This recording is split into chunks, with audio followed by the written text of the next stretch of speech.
പാമ്പ് കയറാൻ സാധ്യതയുള്ള ഇതുപോലുള്ള ജനലിൻ്റെ സൈഡിലൊക്കെ നമുക്ക് ഈ ഒരു സ്പ്രേ ചെയ്യുന്നത് വളരെയധികം നല്ലതായിരിക്കും. ഇപ്പോൾ നമ്മൾ കഴിഞ്ഞ ദിവസം തന്നെ ഒരു വാർത്ത കണ്ട് കാണും, 2 കുട്ടികൾ കിടന്നുറങ്ങിയപ്പോൾ പാമ്പ് കടിയേറ്റ് അതിലൊരു കുട്ടി മരിച്ചു പോയ സംഭവം. ഇപ്പം ഒരുപാട് നമുക്കറിയാമല്ലോ, ഇപ്പം ചൂട് കാലം ആയതുകൊണ്ട് ഈ മാളത്തിലിരിക്കുന്ന പാമ്പൊക്കെ ചൂട് കൂടിയ കാരണം പുറത്തേക്ക് ഇറങ്ങുകയും ഒരുപാട് പേരെ കടിക്കുന്നുമുണ്ട്. അതിനുവേണ്ടി കുറച്ച് സാധനങ്ങളാണ് എന്തേ നമ്മൾ ടേബിൾ പുറത്തിരിപ്പുണ്ട് കേട്ടോ. ഒരു 4-5 അല്ലി വരുന്ന രീതിയിൽ ഒരു വെളുത്തുള്ളി എടുക്കുക.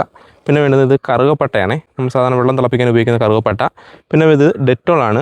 അതിനുവേണ്ടി ആദ്യം ചെയ്യാൻ പോകുന്നത് നമ്മുടെ ഈ ഒരു കറുകപ്പട്ടയും നമ്മുടെ വെളുത്തുള്ളിയും കൂടെ മിക്സിയിലിട്ട് നല്ലപോലെ ഒന്ന് അടിച്ച് പൊടിച്ചെടുക്കണം. ഇനി നമ്മൾ ചെയ്യുന്നതേ, നമ്മൾ കുറച്ച് വെള്ളം കൊണ്ട് വെച്ചിട്ടുണ്ട്. ഒരു ഇളം ചൂടുവെള്ളം ഉണ്ടെങ്കിൽ അതാണ് നല്ലത്. ഇപ്പം ഞാൻ പച്ചവെള്ളമാണ് വെച്ചിരിക്കുന്നത്. അതിനുശേഷം നമുക്ക് ഈ ഒരു പൊടി മൊത്തം നമുക്കിതിനകത്തേക്ക് ഇട്ട് കൊടുക്കാം. സ്പ്രെയർ അല്ലെന്നുണ്ടെങ്കിൽ നമുക്ക് കുപ്പിക്കകത്ത് അടപ്പിൽ ഹോൾട്ട് എടുത്താൽ മതിയാകും. അതിനുശേഷം നമ്മൾ ഈ ഒരു വെള്ളം അരിച്ച് നമ്മുടെ ഈ ഒരു ബോട്ടിലിനകത്തേക്ക് ഒഴിക്കാം.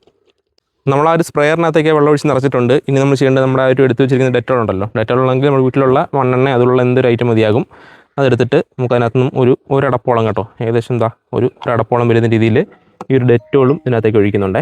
ഇനി നമ്മളിത് ചെയ്യേണ്ടത് നമ്മുടെ ഈ പറയുന്ന വീട്ടിലേക്ക് പാമ്പ് കയറാൻ സാധ്യതയുള്ള ജനൽ, എയർ ഹോളുകൾ, വാതിൽ, അതിൻ്റെയൊക്കെ ചുറ്റിനും നമ്മൾ വെറുതെ ഇതിങ്ങനെ സ്പ്രേ ചെയ്തിട്ട് ചുമ്മാ കൊടുത്താൽ കേട്ടോ. ഇതുപോലെ സ്പ്രേ ചെയ്തിട്ടിരിക്കുക.